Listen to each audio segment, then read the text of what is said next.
Okay, thank you. I'm going to talk a little bit about bibliodiversity and open access books platforms. I work for the OAPEN Foundation, and here you can see what I do during that time. I'm going to talk a little bit about bibliodiversity, then about global reach and national preferences for open access books. Sorry? Speak a bit loud. I should be shouting a bit more, I suppose. Okay, and I'm going to talk about exploring bibliodiversity through the subjects added to open access books, and basically just conclude after the motorcycle has gone. This is not going to work. This is not going out exactly. Let's see if I can get to the next slide. Hurrah. Okay, there's when we talk about bibliodiversity, basically there are two main topics that you'll see discussed. One is about multilingualism, basically publishing in other languages than English.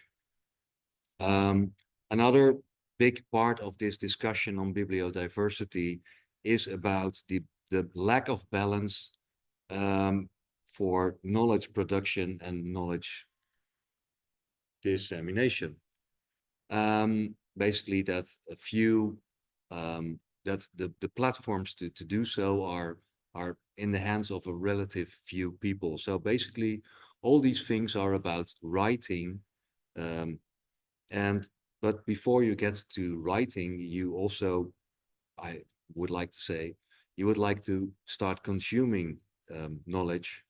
And I have been looking at a slightly different angle by basically looking at how academic books are consumed. I use the OAPEN library as my platform for that. It has now already over 40,000 titles, so these slides are actually already too old. And I'm going to discuss in the remaining 2 minutes or so 2 studies that I have done. So the first thing I did was to look at global reach and national preferences.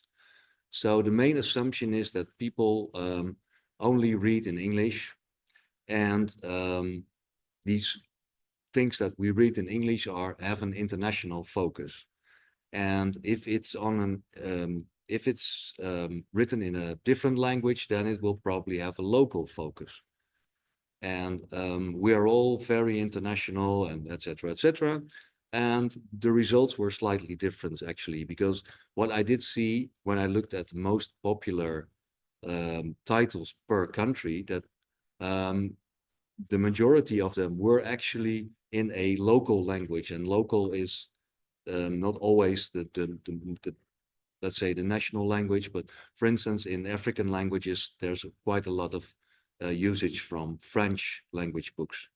And even if we look at popular titles that have been written in English, they actually tend to be on local or national subjects, and not always so international as we might think they are. A more recent study I did was on looking at the subjects added to open access books. Basically, what I tried to see if neighboring countries actually share interests in the same kind of subjects.